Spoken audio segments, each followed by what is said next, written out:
programa a seguir é livre para todos os públicos.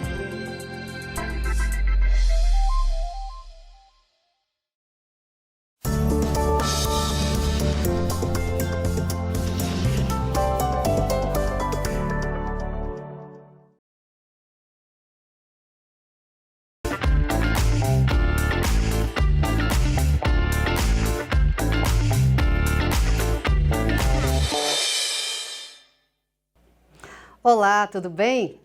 A cultura conquistense perdeu Carlos Jeová, um dos seus grandes nomes.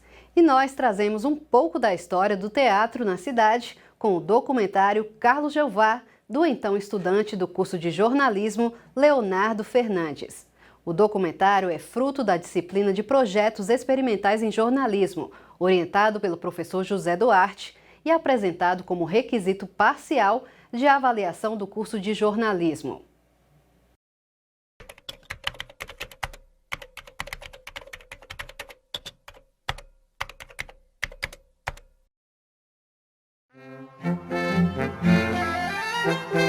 Um dia, um grito de guerra perdurou-se na floresta. Enquanto arcos e flechas eram lançados, ouviam-se assobios dos mongóis, e um gemido de dor chegou aos ouvidos de Tupã. De traição e partilha nasce a imperial Vila da Vitória. Depois, muito depois da Rua Grande, nasce a Conquista Guerreira e se desenvolve tornando-se berço de grandes figuras reconhecidas nacional e internacionalmente. Teus raios de sol desenham um cartão postal aos olhos dos forasteiros, e a força da cultura corre nas veias do seu povo. Um povo único que transita pelas mais variadas artes. Lá do Periperi, o Cristo de Mário Cravo faz vigília, com suas duras feições de sertanejo, e contempla a terceira maior cidade do estado da Bahia, com 340 mil corações pulsantes, com suas diversas histórias ensinadas na mais pura e simples realidade do dia a dia. Augusto Boal, um dos grandes dramaturgos do teatro brasileiro, afirma que todos os seres humanos são atores porque agem e espectadores porque observam. Teatro é algo que existe dentro de cada ser humano e pode ser praticado na solidão de um elevador, em frente a um espelho, no estádio de futebol, em praça pública ou em qualquer lugar.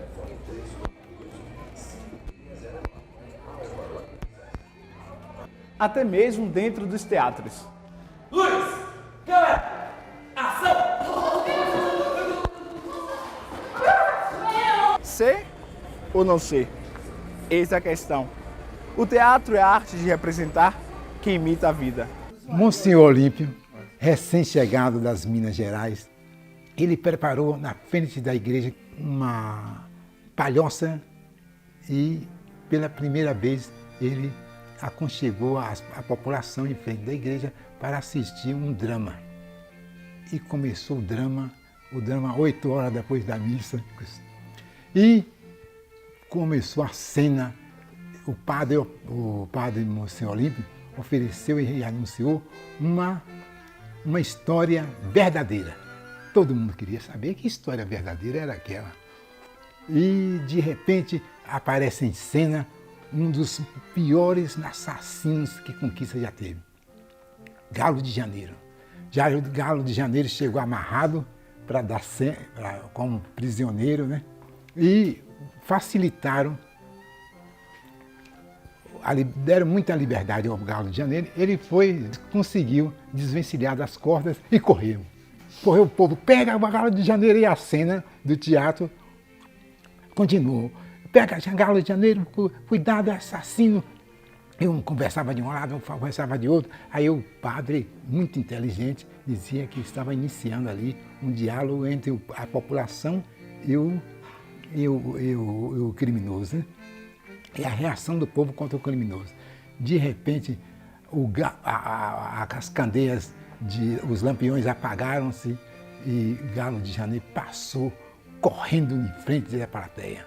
Pega ali, pega lá, vestido com a calçola de Dona Janota. vestido com um chale atravessando o ombro, né? Aí o povo fala, é César que ressuscitou. César o quê? Era o bandido solto no meio da rua. E aí começou o primeiro diálogo de teatro do Brasil em Conquista. Encenava uma história que tomava como empréstimo a realidade do povo. A prisão, a cadeia. Então, interessante que o padre, muito inteligente, ele trouxe para a realidade a imitação da vida. E daquele dia em diante, o povo falava, o drama imita a vida. Além das apresentações teatrais ensinadas pela Igreja Católica, os circos também foram responsáveis em motivar os conquistenses no interesse pelas artes. Não só Conquista, mas em toda a Bahia e todo o Brasil, o circo ele foi a grande célula máter do teatro. É ali onde se assistiam a Paixão de Cristo, Marcelino Pão e Vinho, Lampião no Inferno, todas as grandes peças chamadas dramalhões eram assistidas no circo. O circo toda noite, e o circo que se prestasse, o Nerino, que era famosíssimo, todo o circo, a Paixão de Cristo, o Ébrio, que era uma encenação a respeito de uma música de Vicente Celestino, que foi um grande compositor brasileiro. Então, esses dramalhões, eram chamados de dramalhões, eles marcaram a época. A família se arrumava, a família se impecava para poder assistir ao teatro. Não havia televisão, não havia teatro, e o circo era esse veículo. O circo tem uma função extraordinária na formação do teatro brasileiro.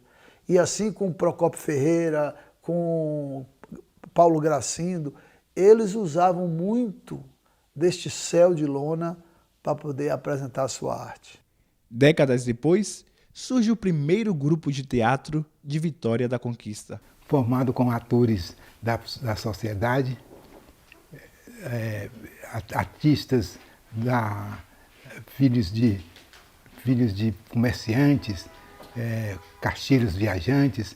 Então traziam as modas, as formas de dos falares lá da capital, lá de Salvador, traziam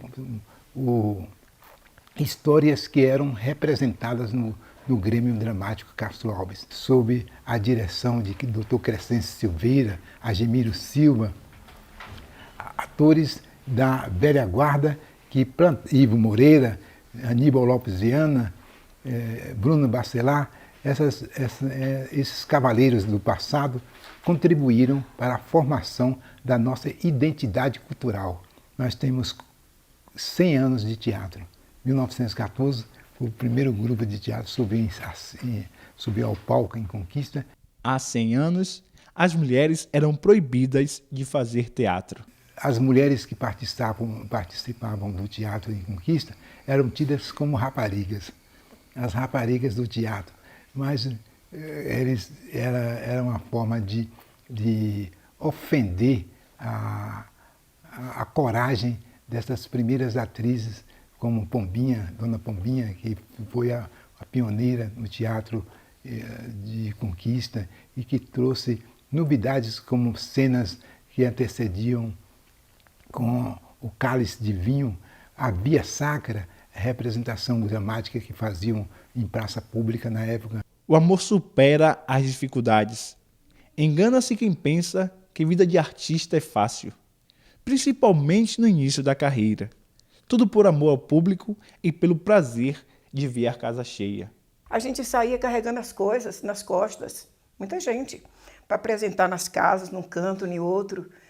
Toda a iluminação na Casa da Cultura naquela época, ali na Tancredo Neves, naquela casa. Você lembra do jogo de luz? Das coisas que a gente fazia para iluminar as cenas?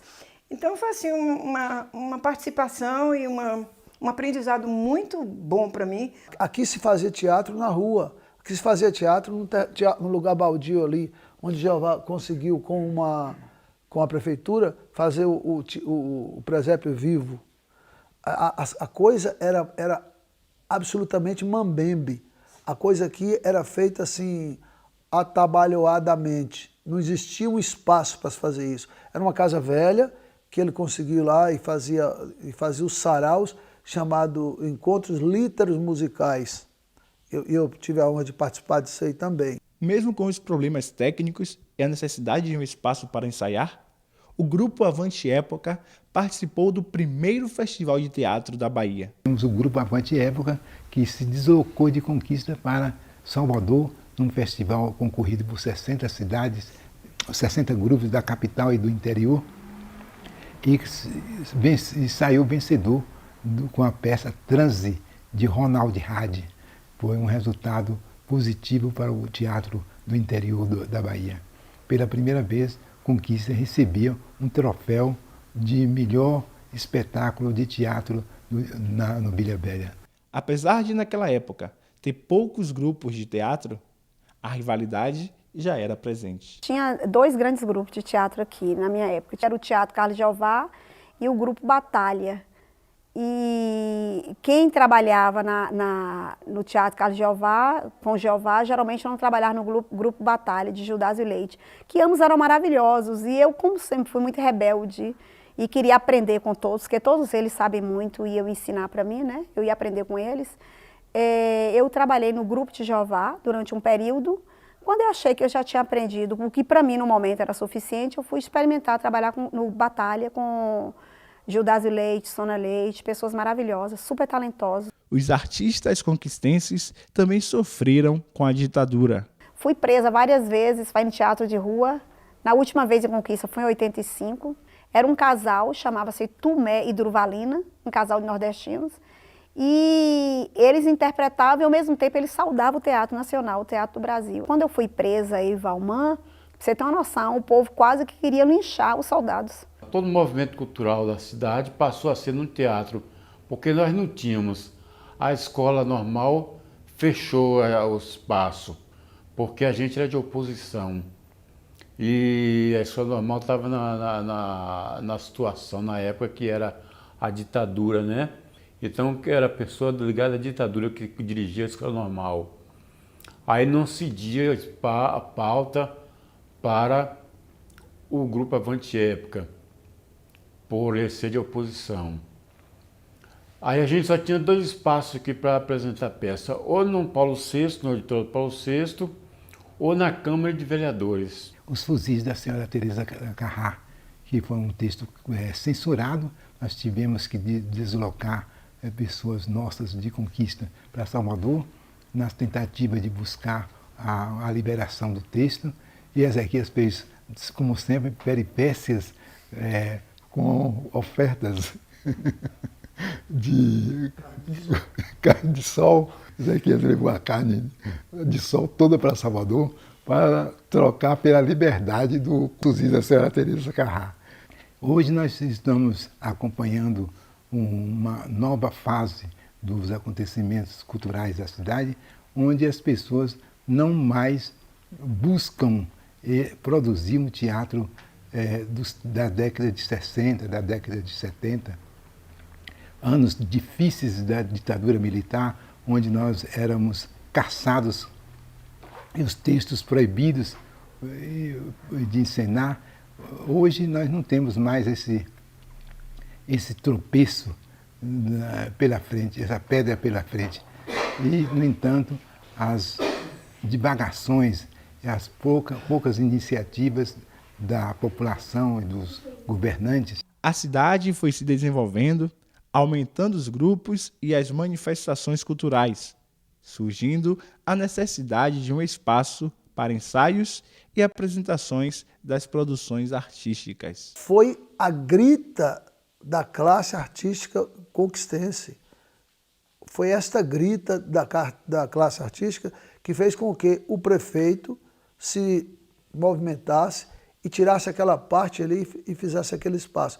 Para aquela época, tinha uma carência de um palco, de um teatro em Conquista. Após a construção do espaço, foram feitas várias reuniões para discutir sobre qual seria o nome do teatro. E um dos nomes sugeridos era o de Carlos Jeová. Eu gostaria de deixar bem registrado que não há como falar de teatro em Conquista sem falar do nome de Carlos Jeová. Carlos Jeová é uma enciclopédia em Conquista. Não apenas só no teatro, mas no campo da literatura, das letras, do folclore brasileiro. Porque ele encarnou o teatro em Vitória da Conquista e o teatro de fato profissional, esse teatro que despontou, em primeiro lugar, em Salvador, esse teatro que teve a ousadia de, em plena ditadura, fazer um teatro de protesto, um teatro de vanguarda, foi com Carlos Jeová. Mesmo com a maioria a favor que o teatro recebesse o nome de Carlos Jeová, houve também um grupo contra. Porque eu era da linha que estava fazendo a defesa da criação do teatro Avante Época. Então, na época, eu mesmo, particularmente, não recebi como um agrado. Inclusive, nós fomos assim, umas discussões, umas divergências, durante muito tempo no grupo. Mas quando inaugurou o teatro, a gente acabou com a divergência e aceitamos a homenagem a Carlos Jeová. Por ser um diretor do grupo, um dos fundadores do grupo e o diretor artístico do grupo. Então nós achamos justo também a homenagem, que às vezes seria melhor se fosse para o grupo Avante Época. Mas como não foi, foi justo também homenagear um integrante dele, né? Em 1982 é inaugurado o Teatro Municipal Carlos Jeová. Aí com a inauguração do Teatro Carlos Jeová, o movimento cultural foi todo para lá. Música, dança, teatro, né? Eu lembro que a peça Quando as Máquinas Param, na inauguração, foram 2 sessões, porque encheu tanto que o teatro é pequeno, né? Mas encheu tanto que não teve condições de suportar o pessoal. Aí fecharam a porta e deixaram um pouco lá de fora para a gente fazer uma segunda sessão. O Teatro Municipal Carlos Jeová tem um formato de teatro de arena, cujas características são palco no centro e o público ao redor dos atores, mantendo-se uma interação mais próxima. O teatro tem capacidade para um público de 100 pessoas. Sua estrutura conta com equipamentos de sonorização e iluminação. Com o passar dos anos, surgiram vários grupos de teatro em Vitória da Conquista, como o Grêmio Dramático Castro Alves, a Associação Conquistense de Teatro Amador, o Grupo União de Teatro Amadores Montenegros, o Grupo de Teatro do Estudante Conquistense. Já em 1975, os grupos UTAN e TESCO se unem, dando origem ao Grupo Avante Época. A partir dos anos 90, surgem as companhias de teatro com caráter mais profissional, como a Companhia Mary e Marie de Teatro, a Trupe Strasbourg, o Grupo Caçoar de Teatro, a Companhia Operacata de Teatro, o Grupo de Teatro Finos Trapos, a Companhia Aquário de Teatro, a Companhia de Teatro Além da Cena, Alfa e Ômega Cia Artística, a Companhia de Teatro Le Fernand, entre outros. O teatro, atualmente, continua sendo espaço para diversos eventos, oficinas e apresentações. Carlos Jeová é poeta, ator e dramaturgo, com inúmeros livros publicados e outros que não foram publicados ainda. Alto da Gamela, um dos seus livros mais conhecidos, em parceria com Ezequias Lima, foi adaptado para teatro em 2006 por Ezequias. Em suas obras, Carlos Jeová retrata o povo nordestino, que partem em retirada para as grandes metrópoles, como diz o seu poema Tapiá. Ei, pai, eu vou embora para Tapiá, terra da pinga boa, da mulata dengosa, onde a preguiça faz parte do destino e o gringo paga R$1.000 por um beijo de mulher. Lá em Tapiá, meu filho, o povo se levanta mais tarde e conversa até madrugadão. Só volta para casa depois que o fifó do dia tiver aceso no céu. Epa! Tapiá, meu filho, não precisa de polícia. Lá o povo não vive que nem aqui, aborrecido. E o melhor de Tapiá é que as moças lavam os pés na gamela, bem na portinha da casa. E a rapaziada, oh, meu filho, eles brincam de pegar a brabuleta pra mode dar pras véias enfeitar os cabelos brancos. Terra do fuxico gostoso, das mulher faladeira e menino malino. O sol castiga a lavoura, mas nem por isso deixa de ter quebra-pote, pau de sebo. De noite, o povo espia a lua das beiradas das casas e Chico Violeiro joga verso para a moçada escutar. Tapiá, ei, Tapiá. Tapiá, meu filho, fica dentro do zóio de Deus.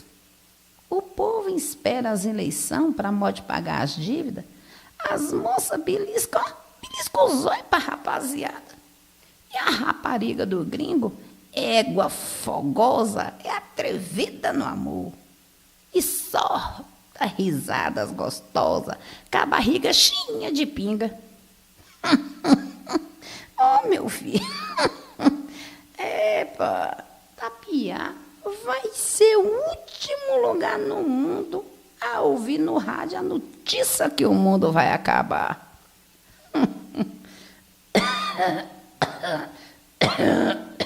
Epa. Ei, moço. Ei, moça. Você sabe aonde é que fica Tapiá?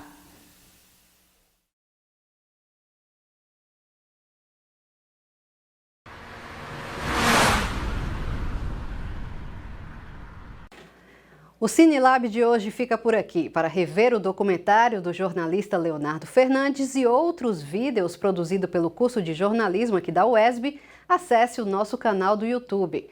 E a gente volta na próxima semana trazendo para você a história das carrancas do Rio Corrente, da jornalista Érica Souza. Até lá!